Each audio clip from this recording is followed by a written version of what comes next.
اعوذ باللہ من الشیطان الرجیم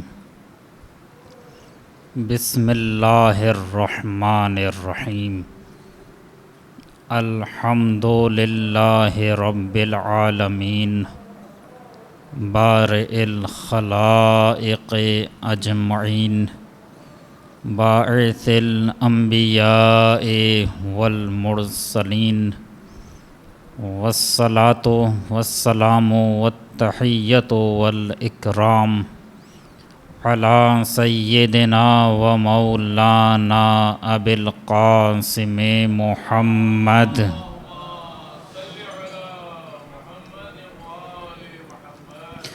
وعلی آلہ الطیبین الطاہرین المعصومین المظلومین الذین اذهب اللہ عنہم الرجس وطہرہم تطہیرا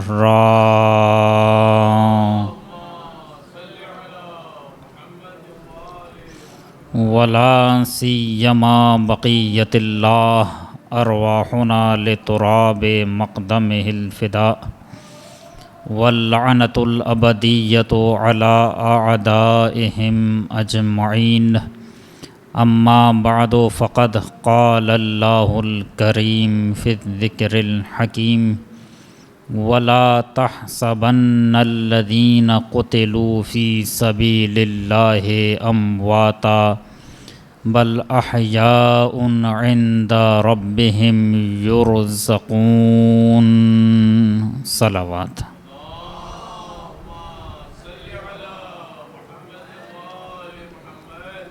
حضرات گرامی قدر، القاب امام حسین علیہ السلام کے عنوان پر گفتگو جاری ہے۔ کل امام حسین علیہ السلام کے ایک لقب یعنی سید الشہداء جو امام کا لقب ہے اس پر گفتگو ہوئی تھی، اور آپ کے سامنے بیان کیا تھا کہ سید الشہداء کا معنی کیا ہے۔ آج ایک اور لقب پر گفتگو کرنا چاہتا ہوں۔ یہ وہ لقب ہے کہ جو زیارت عاشوراء میں ذکر ہوا ہے، الوتر الموتور، کہ جب ہم زیارت عاشوراء پڑھتے ہیں تو شروع ہی میں یہ لقب امام کا ذکر ہوا ہے۔ السلام علیک یا ابا عبداللہ، السلام علیک یا ابن رسول اللہ، السلام علیک یا ابن امیر المؤمنین وابن سید الوصیین، السلام علیک یا ابن فاطمہ سیدۃ نساء العالمین، السلام علیک یا ثار اللہ وابن ثارہ والوتر الموتور۔ وطر کا یہاں معنی ہے تنہا، الوتر یعنی تنہا، الموتور اس وطر کی تاکید ہے۔ اردو میں ہم معنی کریں گے تکو تنہا۔ امام حسین علیہ السلام کا ایک لقب ہے تکو تنہا، عربی میں الوتر الموتور۔ مگر عام طور پر جب ہم امام کا یہ لقب سنتے ہیں تو فقط ہمارے ذہن میں یہ آتا ہے کہ امام حسین علیہ السلام مصیبتوں میں تک و تنہا ہیں، جبکہ اس سکے کا دوسرا رخ بھی ہے، امام فضیلتوں میں بھی تک و تنہا ہیں، مصیبتوں میں بھی تک و تنہا ہیں۔ امام حسین علیہ السلام جیسی فضیلت کسی اور کی نہیں، اگرچہ مصیبتوں میں بھی امام علیہ السلام تک و تنہا ہیں۔ یہ بات عرض کروں، پروردگار عالم نے جو وجود چہاردہ معصومین علیہم السلام کو عنایت کیا ہے، اور یہ فضیلتیں جو چہاردہ معصومین علیہم السلام کو دی ہیں، ایسی فضیلتیں پروردگار عالم نے کسی کو نہیں دیں، لیکن ان تمام افراد میں جو فضیلت امام حسین علیہ السلام کی ہے، روایات کی بنیاد پر پروردگار عالم نے ان چہاردہ معصومین میں کچھ اضافی چیزیں امام حسین علیہ السلام کو عنایت کی ہیں۔ یہ چیزیں اہل بیت کے دوسرے افراد کو بھی عنایت نہیں کی، اور یہ اس لیے کہ پروردگار عالم کے لیے امام حسین علیہ السلام نے جو قربانیاں دی ہیں، ایسی قربانی کسی اور کو کرنے کا موقع نہیں ملا۔ نہ یہ کہ ہم یہ کہیں کہ کسی اور نے یہ قربانیاں نہیں دیں یا کوئی اور یہ قربانی نہیں دے سکتا تھا۔ ہمارے مکتب کے مطابق اگر امام حسین علیہ السلام کی جگہ اہل بیت کی کوئی بھی فرد ہوتی تو وہی کام انجام دیتے جو امام حسین علیہ السلام نے کام انجام دیا ہے۔ اگر کوئی اور فرد ہوتا امام حسین علیہ السلام کی جگہ پر تو وہی کام انجام دیتا کہ جو امام حسین علیہ السلام نے انجام دیا۔ مثلا اگر ہم کہتے ہیں کہ امام حسن علیہ السلام نے صلح کی ہے اور امام حسین علیہ السلام نے جنگ کی ہے، تو ہمارے مکتب کے مطابق اگر امام حسین امام حسن کے زمانے میں ہوتے تو صلح کرتے، اور اگر امام حسن امام حسین کے زمانے میں ہوتے تو ایسی ہی شہادت پیش کرتے کہ جیسی امام حسین نے شہادت پیش کی ہے۔ مسئلہ زمانوں کا ہے، افراد کا نہیں ہے۔ چونکہ جس زمانے میں امام حسین علیہ السلام ہے، اس زمانے میں اہل بیت کا کوئی اور فرد نہیں ہے، لہٰذا پروردگار عالم نے امام حسین علیہ السلام کو کچھ ایسی فضیلتیں دی ہیں کہ جو فضیلت اہل بیت کے کسی اور فرد کے پاس بھی نہیں ہے۔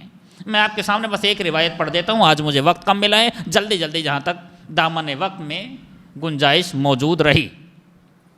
آواز دی روایت میں ان اللہ تعالی، روایت میں اپنے مدعا کے لیے پیش کر رہا ہوں، ان اللہ تعالی عوضا بے شہادت ہی یا من قتل ہی، پروردگار عالم نے امام حسین علیہ السلام کی شہادت کی وجہ سے کچھ چیزیں عنایت کی ہیں کہ جو اہل بیت کے کسی دوسرے فرد کے پاس بھی نہیں ہیں۔ وہ کیا ہیں؟ جعل الامامۃ من نسلہ، پہلی فضیلت، پروردگار عالم نے امامت کو نسل امام حسین میں قرار دیا ہے۔ پہلی فضیلت، اگرچہ امامت کی نسل امام حسن اور امام حسین دونوں سے آگے بڑھی ہے، مگر اس روایت میں خاص طور پر تکیہ کیا گیا ہے کہ امام حسین علیہ السلام کے ذریعے سے نسل آگے بڑھی ہے، چونکہ عام طور پر نسل کو مرد کی طرف نسبت دیتے ہیں، لیکن اگر دیکھا جائے تو امام حسین اور امام حسن دونوں سے نسل آگے بڑھی ہے، چونکہ امام سجاد علیہ السلام جو امام حسین علیہ السلام کے فرزند ہیں، امام سجاد کا ازدواج ہوا ہے امام حسن کی بیٹی فاطمہ سے، کہ نتیجے میں امام باقر متولد ہوئے ہیں، تو نسل امامت دونوں سے چلی ہے، مگر چونکہ نسل کو مرد کی طرف منسوب کیا جاتا ہے تو اس روایت میں نسل امامت کو امام حسین کی طرف منسوب کیا گیا۔ اسی لیے روایت میں امام مہدی علیہ السلام کی جب بات ہوئی ہے تو فرمایا ہے من ولد الحسین، امام حسین علیہ السلام امام حسین کے فرزندان میں سے ایک فرد ہیں، چونکہ نسل کی نسبت مرد کی طرف دی جاتی ہے۔ بہرحال پہلی فضیلت ان جعل الامامۃ من نسلہ، پروردگار عالم نے امامت کو امام حسین کی نسل میں قرار دیا ہے۔ اگلی بات، والشفاء فی تربتہ، پروردگار عالم نے امام حسین علیہ السلام کی تربت میں شفا کو رکھا ہے، شفا قرار دی ہے۔ اب اس بات کو عرض کروں، اس کائنات کا بہترین فرد کون ہے؟ آپ آنکھیں بند کر کے کہیں گے حضرت محمد مصطفیٰ صلی اللہ علیہ وآلہ۔ مگر میں آپ سے سوال کرتا ہوں، کیا ہم پیغمبر کی قبر کی مٹی کھا سکتے ہیں؟ خود مٹی کھانے کا کیا حکم ہے فقہی اعتبار سے؟ مٹی کھانا فقہی اعتبار سے حرام ہے، شرعاً حرام ہے۔ تو کیا آپ پیغمبر کی قبر کی مٹی کھا سکتے ہیں؟ حرام ہے۔ احترام الگ ہے، پیغمبر کی قبر کی مٹی کا احترام الگ ہے، چونکہ پیغمبر کی قبر کی مٹی ہے، مگر کھا نہیں سکتے۔ احترام ایک الگ چیز ہے اور فقہی حکم اس کے لیے اس پر بار ہوگا۔ پیغمبر کی قبر کی مٹی کا احترام ہے، مگر شفا کے لیے کھا نہیں سکتے۔ اہل بیت کی کسی اور فرد کی قبر کی مٹی کھا سکتے ہیں، یعنی قبر کا احترام الگ ہے، قبر کی مٹی کا احترام الگ ہے، شفا کے لیے کھا نہیں سکتے۔ مگر پروردگار عالم نے خاک حسین میں یعنی وہ خاک کہ جو حسین ابن علی سے منسوب ہو گئی، پروردگار عالم نے اس خاک کو خاک شفا بنایا ہے۔ خاک حسین خاک شفا ہے، یعنی اس خاک کو اگر کوئی شفا کی نیت سے کھائے تو پروردگار عالم اسے شفا دے گا، تمام تر شرائط کے ساتھ، کہ کچھ دعائیں بھی ہیں وہ انشاءاللہ آپ جا کر دیکھیے گا یا کسی سے پوچھیے گا۔ اگر کوئی خاک حسین سے متوسل ہو جائے، اگر کوئی خاک حسین کو بے عنوان تبرک شفا کے لیے کھائیں تمام تر شرائط کے ساتھ، تو ممکن نہیں ہے کہ اسے شفا نہ ملے۔ خاک حسین میں پروردگار عالم نے شفا رکھی ہے، یہ شفا ہے۔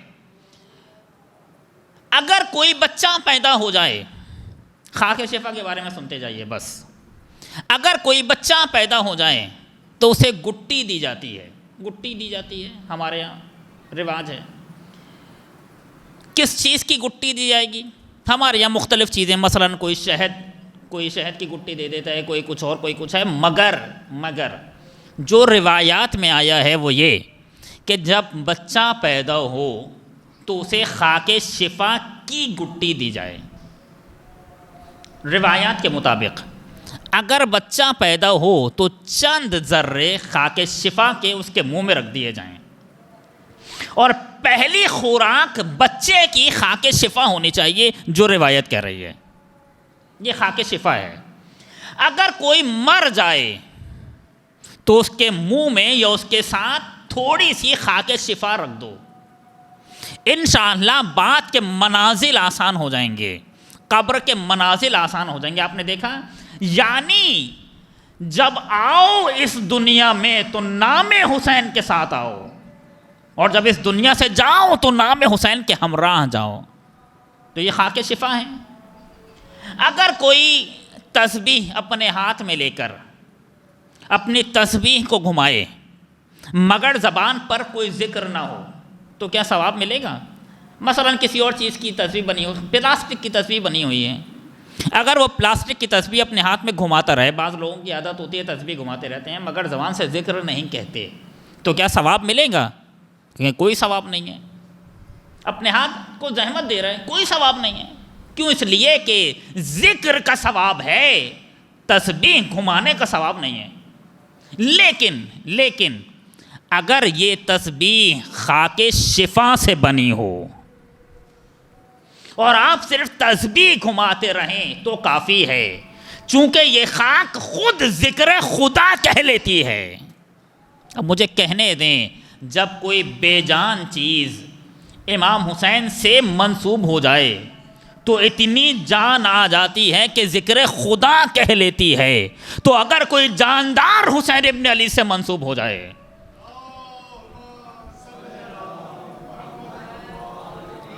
اسے زندگی نہ ملے تو کیا ملے؟ فرد کو نہیں، قوموں کو زندگی ملتی ہے نام حسین کے ذریعے سے۔ ممکن ہے کوئی آپ سے پوچھ لے کہ یہ جو آپ خاک شفا سے تسبیح بناتے ہیں یہ کہاں ہے؟ سب سے پہلے کس نے بنایا ہے؟ کیا آپ نے بدعت ایجاد کی ہے؟ جی نہیں، سب سے پہلے خاک سے تسبیح جناب سیدہ نے بنائی ہے۔ حضرت حمزہ کی قبر کی خاک سے جناب سیدہ نے تسبیح بنائی ہے، اور اس سے جناب سیدہ تسبیح پڑھا کرتی تھیں۔ یہ سنت جناب سیدہ کی سنت ہے، مگر جناب سیدہ نے سید الشہداء حضرت حمزہ کی قبر کی مٹی سے تسبیح بنائی تھی۔ ہم تبرکاً امام حسین کی قبر کی مٹی سے تسبیح بنا لیتے ہیں۔ آپ نے دیکھا، پروردگار عالم نے خاص صفت امام حسین کو عنایت کی ہے کہ یہ صفت اہل بیت کے کسی دوسرے فرد کے ساتھ بھی نہیں ہے۔ کیوں؟ اس لیے کہ امام حسین علیہ السلام نے وہ قربانی دی ہے جو اہل بیت کے دوسرے فرد نے اپنے زمانے کے اعتبار سے نہیں دی، نہ یہ کہ نہیں دے سکتے تھے، دو الگ الگ چیزیں ہیں۔ یہ ویسی ہی قربانی دے سکتے تھے تمام افراد کہ جیسی قربانی امام حسین نے دی ہے، مگر زمانہ چونکہ امام حسین کا ہے، وہ زمانہ امام حسین کو نصیب ہوا ہے، لہٰذا جیسی قربانی امام حسین نے دی ہیں ایسی قربانی کسی اور نے نہیں دی۔ وَالْإِجَابَةَ عِنْدَ قَبْرِهِ، اجابت، اور اگر کوئی دعا کرے امام حسین علیہ السلام کی قبر کے پاس تو اس کی دعا حتماً مستجاب ہے۔ اگر کوئی امام حسین علیہ السلام کے حرم کے نیچے دعا کرے تو اس کی دعا حتماً مستجاب ہے۔ اور وہ مقامات کے جہاں پر انسان نماز کو کامل پڑھ سکتا ہے. یہ بھی مسئلہ ہے شرعی، سب کو معلوم ہوگا حتماً. بزرگوں کی بات تو میں کرتا ہی نہیں ہوں، جوانوں کی بات کر رہا ہوں. مسافر کے لیے ضروری ہے کہ 4 رکعتی نماز 2 رکعت پڑھے. واجب ہے، نہ یہ کہ اختیار ہے کہ انشاءاللہ اگر ہم 4 پڑھ لیں تو زیادہ ثواب مل جائے گا. باطل ہے نماز اگر مسافر 4 رکعتی نماز 2 رکعتی نہیں پڑھ رہا. مسافر کو قصر نماز پڑھنی ہے، 4 رکعتی نماز 2 رکعت. اگر کوئی کہے نہیں میں تو زیادہ ثواب لینا چاہتا ہوں، نہیں ہو سکتا. پروردگار عالم نے حکم دیا ہے 4 رکعتی نماز 2 رکعت ہوگی، بس تمام ہو گئی. 4 رکعت کس کے کہنے پہ پڑھ رہے تھے؟ خدا کے کہنے پر. وہی خدا کہہ رہا ہے کہ 4 رکعتی نماز 2 رکعت پڑھنی ہے، بات تمام ہو گئی. لیکن بعض جگہوں پر مومن کو اختیار دیا گیا ہے کہ قصر پڑھو یا تمام، تمہاری مرضی ہے.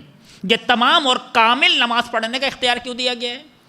چونکہ اس جگہ پر نماز پڑھنے کا جو ثواب ہے وہ کسی اور جگہ پر پڑھنے کا نہیں ہے وہ ثواب. اس لیے انسان کو، مومن کو اختیار دیا گیا ہے کہ اگر زیادہ ثواب لینا چاہتے ہو تو اس جگہ پر کامل نماز پڑھ سکتے ہو. مثلا مسجد الحرام، اگر کوئی مسجد الحرام میں کامل نماز پڑھنا چاہے تو کامل نماز پڑھ سکتا ہے. 4 رکعت نماز 4 رکعتیں پڑھ لے اگرچہ مسافر ہو، ثواب ہے، زیادہ ثواب ہے. انہی جگہوں میں سے ایک جگہ امام حسین علیہ السلام کے گنبد کے نیچے، خاص گنبد کے نیچے جو امام حسین کا حرم ہے.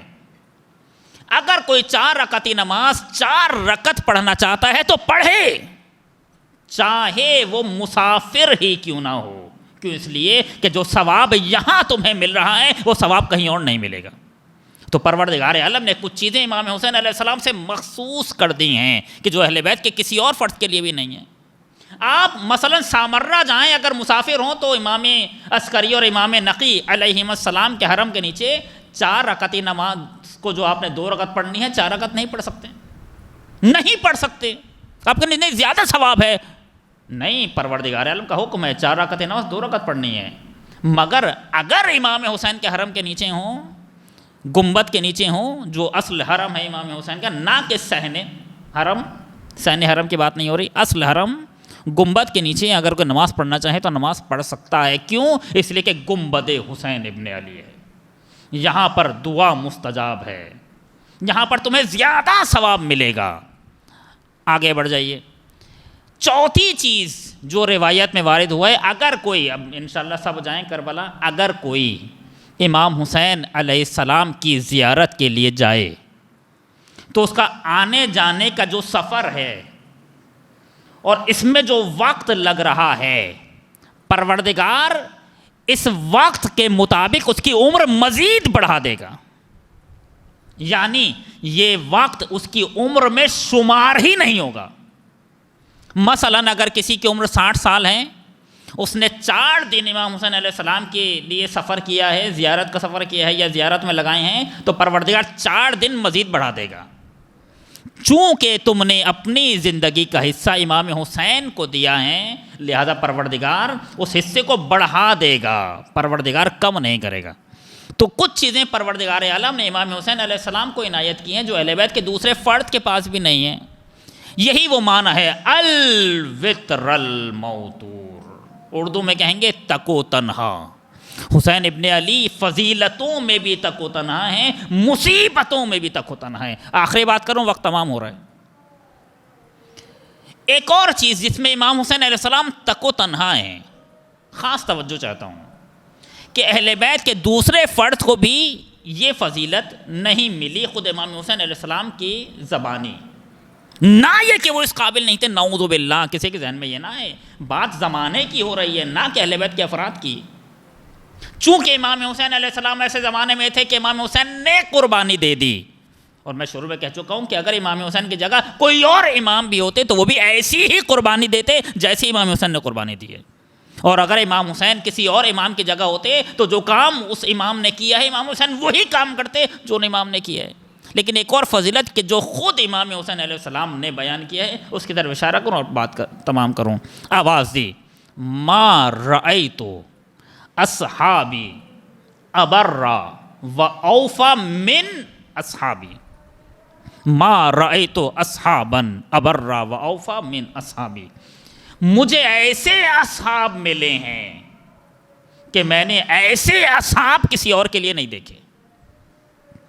کائنات کے بہترین فرد پیغمبر، میں نے ابھی آپ کے سامنے بیان کیا، کائنات کے بہترین فرد پیغمبر، ایسے اصحاب پیغمبر کو بھی نہ ملے کہ جو امام حسین کو ملے ہیں۔ تاریخ سے مثال دوں گا، بات واضح ہو جائے گی۔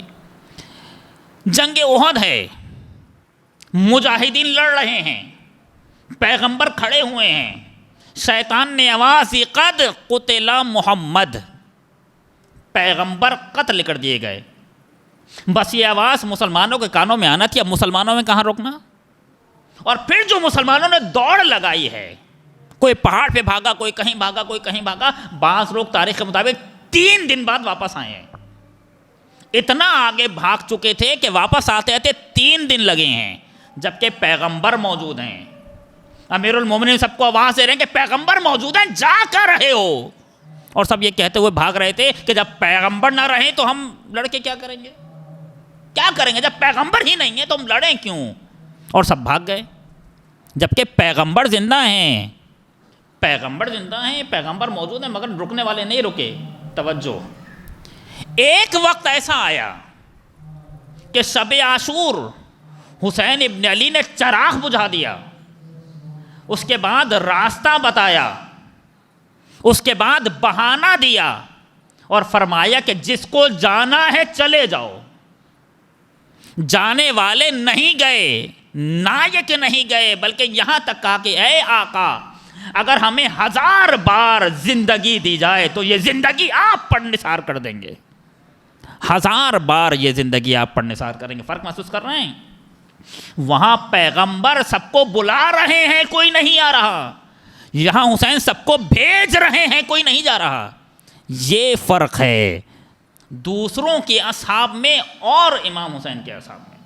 شب عاشوراء جناب زینب سلام اللہ علیہا نے امام حسین سے پوچھا کہ بھائی تم نے اپنے اصحاب کو آزما لیا ہے، اور زینب کو یہ حق تھا کہ زینب یہ سوال کریں کہ بھائی تم نے آزما لیا ہے اپنے اصحاب کو، کیونکہ زینب نے اپنے بابا کے اصحاب کو دیکھا ہے، زینب نے اپنے نانا کے اصحاب کو دیکھا ہے، زینب نے اپنے بھائی کے اصحاب کو دیکھا ہے۔ آج زینب کے پاس اتنا تجربہ ہے کہ زینب یہ سوال کر رہی ہیں کہ بھیا تم نے آزما لیا ہے یا نہیں، یہ تمہیں چھوڑ کے تو نہیں چلے جائیں گے، کل روزے قربانی ہے، کہیں ایسا نہ ہو کہ تم اکیلے رہ جاؤ۔ یہ آواز کسی صحابی نے سن لی اور دوڑتے ہوا گیا وہ صحابی جناب حبیب ابن مظاہر کے پاس اور کہا حبیب، علی کی بیٹی کو ہماری وفا پر یقین نہیں ہے۔ بس اتنا سننا تھا، جناب حبیب نے تلوار نکالی، سارے اصحاب کو جمع کیا، بنت پیغمبر کے خیمے کے پاس آئے اور آواز دی، اے بنت پیغمبر، تلوار نکلی ہوئی ہے، میری تلوار نیام میں نہیں ہے، اے بنت پیغمبر اگر آپ حکم دیں تو ابھی سر تن سے جدا کر لیں گے، مگر آپ کو چھوڑ کے نہیں جائیں گے، آپ کے بھائی کو چھوڑ کے نہیں جائیں گے۔ اسی لیے یہاں پر امام نے فرمایا تھا ما رأیت اصحابا ابرا و اوفا من اصحابی، جیسے اصحاب مجھے ملے ہیں ایسے اصحاب کسی کو نہیں ملے۔ کیسے اصحاب ملے ہیں؟ اگر آپ تاریخ کربلا اٹھا کے دیکھیں، چھوٹے چھوٹے بچے جان نثار کرنے کے لیے آمادہ ہیں۔ اور یہ بات میں نے ایک جگہ کہی تھی کہ کربلا کی مائیں کیا مائیں ہیں، کبھی اس موضوع پہ ہم نے سننا چاہیے، پڑھنا چاہیے، دیکھنا چاہیے، کتابوں میں موجود ہے۔ کربلا کی مائیں کیا مائیں ہیں کہ ایک صحابی امام کے جنادہ عاشورہ کے پہلے حصے میں مارے گئے، شہید کر دیے گئے۔ جنادہ کا 11 سالہ بیٹا کربلا کے میدان میں موجود ہے، جنادہ کی بیوہ کربلا کے میدان میں موجود ہیں۔ اچانک امام نے دیکھا کہ جنادہ کا بیٹا جس کے تلوار حمائل ہیں اور تلوار زمین پر خط کھینچ رہی ہے، اور یہ 11 سالہ بچہ جس کا نام ہے عامر ابن جنادہ کربلا کے میدان کی طرف دوڑا ہوا جا رہا ہے۔ امام نے آواز دی، روکو اس کو، کون ہے؟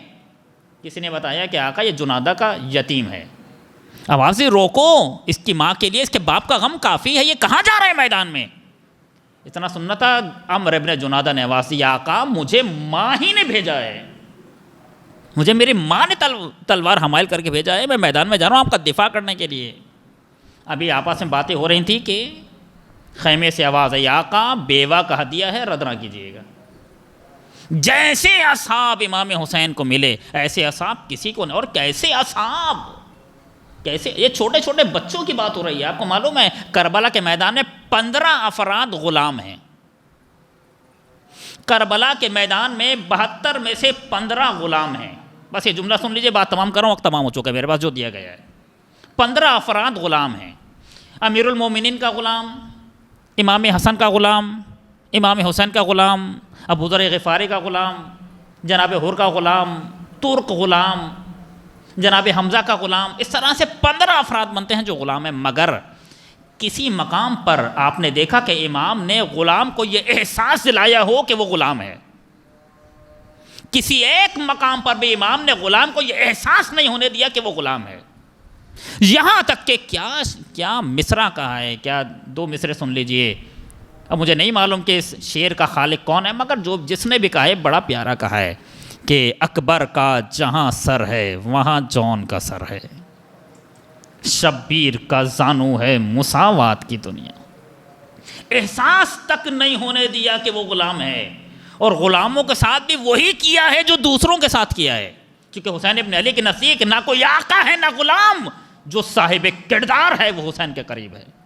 اگر کوئی غلام بھی صاحب کردار ہے تو حسین کے قریب ہے۔ میں بات کر رہا تھا کہ کیسے کہ حسین ابن علی کو جیسے غلام ملے، اصحاب کی بات چھوڑیے، جیسے غلام حسین ابن علی کو ملے ہیں ایسے غلام کسی اور کو نہیں ملے۔ بات تو ابھی اصحاب کی تو بہت دور کی بات ہے۔ آپ نے یقیناً سنا ہوگا جناب جون کے بارے میں، جون تو سپاہی بھی نہیں تھا۔ جناب ابو ذر غفاری کا غلام جون، کہ جسے امیر المومنین نے خریدا تھا، خرید کر جون کو ہدیہ، جناب ابو ذر کو ہدیہ کیا تھا۔ جون جناب ابو ذر کے ساتھ رباضہ تک گیا تھا۔ اس کے بعد جب جناب ابو ذر کی وفات ہو گئی ہے، جون امیر المومنین کی خدمت میں آیا، اس کے بعد امام حسن کی خدمت میں آیا، اس کے بعد امام حسین کی خدمت میں آیا، یہاں تک کہ کربلا پہنچا۔ جون تو سپاہی بھی نہیں تھا، عجیب ہے یہ تاریخ ہے۔ جون سپاہی بھی نہیں تھا، جناب زہیر سپاہی تھے، حضرت عباس سپاہی تھے، حضرت علی اکبر سپاہی تھے، جون تو سپاہی بھی نہیں تھا۔ جون ایک خدمت گزار تھا، ایک غلام جو خدمت گزاری کے لیے آیا تھا۔ اور جون شب عاشور امام حسین کی تلوار تیز کر رہے تھے، غلام ہے، امام حسین نے اسے ذمہ داری دی تھی، چونکہ جون اسلحہ سازی میں مہارت رکھتے تھے۔ امام نے کربلا کے میدان میں ہر ایک کو وہ ذمہ داری ہے جس کا وہ ماہر ہے، چونکہ یہ امام ہے، امام غیر ذمہ دار کو ذمہ داری نہیں دیتے۔ چونکہ جون کے پاس جو ذمہ داری ہے، اور جون جس چیز کے ذمہ دار ہیں وہ ہے تلوار تیز کرنے کے یا اسلحہ سازی کے۔ امام نے شب عاشور جون کو جو ذمہ داری دی ہے وہ اسلحہ سازی کی ذمہ داری، ویپن بنانے کی۔ تلوار تیز کر رہے ہیں، نیزہ ٹھیک کر رہے ہیں، تیر صحیح کر رہے ہیں، جون یہ ساری رات جون یہ کام کرتے رہے۔ جون خدمت گزار تھے، نہ کہ سپاہی، مگر کیسے خدمت گزار تھے، کیسے خدمت گزار تھے۔ روز عاشورہ کے جب قربانیوں کا سلسلہ شروع ہوا ہے، جون امام کے پاس آ کے کھڑے ہو گئے، آقا اجازت دیں۔ امام نے فرمایا جون تم خدمت گزار ہو، جاؤ، میں نے تمہیں آزاد کیا، تم ہمارے ساتھ تھے، تو ہماری غلامی میں تھے، ہمارے خدمت گزار تھے، تم نے بہت خدمت گزاری کی، جاؤ خدا حافظ۔ مقتل نے لکھا ہے جون امام کے پاؤں چومنے لگا اور کہنے لگا کہ آقا یہ کیسے ممکن ہے کہ آسانیوں میں آپ کے ساتھ رہوں، مشکلات میں چھوڑ کے چلا جاؤں؟ جس کے غلام ایسے ہوں اس کے اصحاب کیسے ہوں گے؟ اسی لیے فرمایا تھا کہ جیسے اصحاب مجھے ملے ہیں ایسے اصحاب کسی کو نہیں ملے، اور سب نے اپنے اپنی ذمہ داریاں ادا کی ہیں، سب نے اپنے حصے کا حصہ ڈالا ہے، سب نے اپنا حصہ ڈالا ہے۔ ایسے ہی تھوڑی کربلا اس طرح سے برپا ہوئی ہے، اور جو لوگ بچ گئے تھے یا نہیں جن لوگوں کو بچایا گیا تھا انہوں نے کربلا کے معرکے کے بعد اپنی ذمہ داریاں ادا کی ہیں۔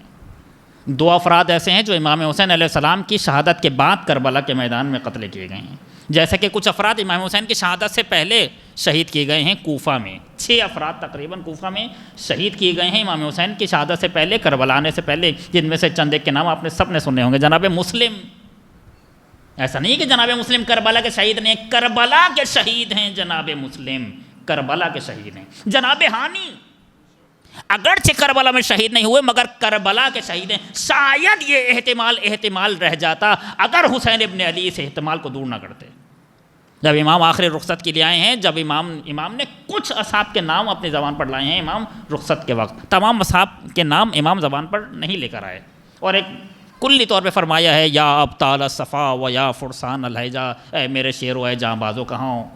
مگر ان میں سے کچھ افراد ایسے ہیں جن کے نام امام نے لیے ہیں. ان میں سے پہلا نام لیا ہے اینا مسلم ابن عقیل، اینا ہان ابن عروہ. کہاں ہے مسلم ابن عقیل، کہاں ہے ہان ابن عروہ؟ کوفے میں شہید ہوئے ہیں مگر کربلا کے میدان میں یاد کر رہے ہیں، وہ بھی اس وقت کہ جب امام آخری رخصت کے لیے جا رہے ہیں.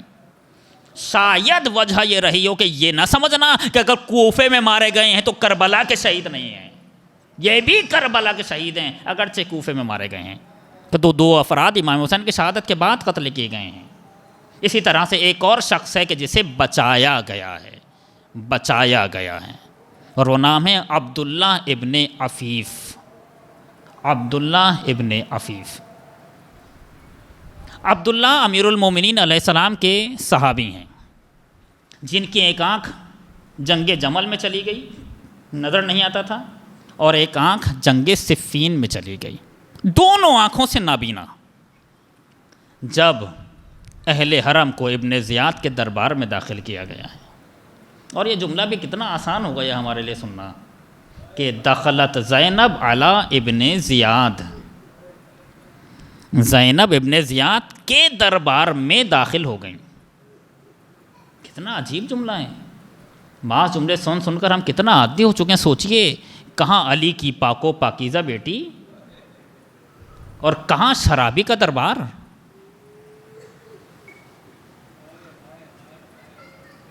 اور اس موقع پر ابن زیاد نے دربار سجایا ہوا ہے، سفراء بلائے ہوئے ہیں، وزراء بلائے ہوئے ہیں، اور علی کی بیٹی کھڑی ہوئی ہیں. سنیں گے؟ سب کرسیوں پر بیٹھے ہوئے تھے اور علی کی بیٹی دربار میں کھڑی ہوئی تھی. اسی موقع پر مقتل نے لکھا ہے کہ جناب مختار کو حاضر کیا گیا. توق و سلاسل میں جکڑے ہوئے مختار کوفے کے دربار میں حاضر ہوئے، اس لیے کہ مختار کو اذیت دی جائے. مقتل نے لکھا ہے کہ مختار نے جیسے ہی یہ منظر دیکھا غش کھا کے گر گئے. مختار سے دیکھا نہیں گیا. اور اس کے بعد ابن زیاد نے خطبہ دینا شروع کیا، اور اس نے درمیان میں کچھ ایسے الفاظ کہے ہیں کہ میں وہ الفاظ اپنی زبان پہ نہیں لا سکتا. آپ خود ہی سمجھ جائیں گے کیا کہا ہوگا. کہ اچانک عبداللہ ابن عفیف امیر المومنین کے صحابی کھڑے ہوئے اور آواز دی، ابن زیاد تو جھوٹا ہے، تیرا باپ جھوٹا ہے، تو میرے آقا کے لیے ایسے الفاظ کہہ رہا ہے. ابن زیاد نے پوچھا یہ کون ہے؟ تو کسی نے بتایا یہ علی کا صحابی ہے. کہا گرفتار کر لو اسے. اچانک عبداللہ کے قبیلے والے کھڑے ہوئے. کہا ابن زیاد ہم عبداللہ کو لے جانے نہیں دیں گے. اور قبیلے والے عبداللہ کو بچا کر عبداللہ کے گھر لے آئے. سنیں گے؟ یہ منظر زینب دیکھ رہی تھیں. عجب نہیں مدینے کا رخ کر کے کہا نانا، ایک صحابی کو بچانے کے لیے اتنے افراد آ گئے. کبھی نجف کا رخ کر کے کہا ہوگا بابا آپ کے صحابی کو بچانے کے لیے اتنے افراد، اور آپ کی بیٹی کوفے کے دربار میں اکیلی کھڑی ہوئی ہے. عبداللہ گھر آئے. عبداللہ کی ایک بیٹی ہے. بیٹی پریشان ہوگی، بابا یہ کیا حال ہے، بابا اتنے گھبرائے ہوئے کیوں ہو؟ تو عبداللہ نے بتایا بیٹی دربار میں یہ سب واقعہ ہوا ہے، اور اب سے کچھ دیر بعد ابن زیاد کے سپاہی آنے والے ہیں مجھے گرفتار کرنے کے لیے. بیٹی پریشان ہوئی تو عبداللہ نے کہا بیٹی میں سوچا کرتا تھا کہ میری ایک آنکھ جمل میں چلی گئی، ایک آنکھ صفین میں چلی گئی. میں سوچا کرتا تھا کہ پروردگار نے مجھے زندہ کیوں رکھا ہوا ہے. آج سمجھ میں آیا کہ پروردگار نے زندہ کیوں رکھا ہوا تھا، اس لیے کہ اس حاکم کو ذلیل کرنا تھا، لہٰذا پروردگار نے مجھے زندگی دی ہے اور میں نے اپنی ذمہ داری پوری کر دی. ایسا لگتا ہے کہ اب زندگی تمام ہونے والی ہے. بیٹی نے کہا بابا کاش میں تمہارا بیٹا ہوتی تو تمہارا دفاع کر لیتی. یہ سب مقتل نے لکھا ہے. عبداللہ نے کہا بیٹی تو میرا بیٹا نہیں مگر تو میری آنکھوں کا نور بن جا. مجھے میری تلوار لا دے، جہاں سے دشمن آئے مجھے بتا دینا. بیٹی کھڑی ہو گئی, بیٹی نے تلوار لا کر دی. ابن زیاد کے سپاہی آئے, بیٹی چیخ کر بولی بابا دائیں طرف سے آ رہا ہے. عبداللہ نے وار کیا. پھر بیٹی چلائی, بابا بائیں طرف سے آ رہا ہے. عبداللہ نے وار کیا. بابا سامنے سے آ رہا ہے. عبداللہ نے وار کیا. اچانک کسی نے کہا یہ علی کا شاگرد ہے, ایسے نہیں چاروں طرف سے گھیر کے مارو. عبداللہ کو چاروں طرف سے گھیرا گیا. بیٹی نے کہا بابا تم نے سنا یہ کیا کہہ رہے ہیں, یہ تمہیں چاروں طرف سے گھیر کر مارنا چاہتے ہیں. عبداللہ نے کہا ہاں میری بیٹی میں نے سن لیا, مجھ پر ایک احسان کر دے, حجرے میں چلی جا اور دروازہ بند کر لے. یہ کسی پر رحم نہیں کھاتے. عبداللہ تم نے اپنی بیٹی کو محفوظ مقام پر منتقل کر دیا, مگر کوئی دل حسین سے پوچھے جب آوازیں آ رہی تھیں الا قتل الحسین بے کربلا, کوئی محفوظ ٹھکانہ نہ تھا. کبھی بچے یہاں دوڑتے تھے, کبھی وہاں دوڑتے تھے, اور جب ظالم کے ہاتھ حسین کی یتیمہ لگی تو کسی نے تماچا مارا, کسی نے کان سے گوشوارے چھینے. اے بابا کیا یتیموں کے ساتھ ایسا ہوتا ہے؟ واہ حسینہ, واہ مظلومہ.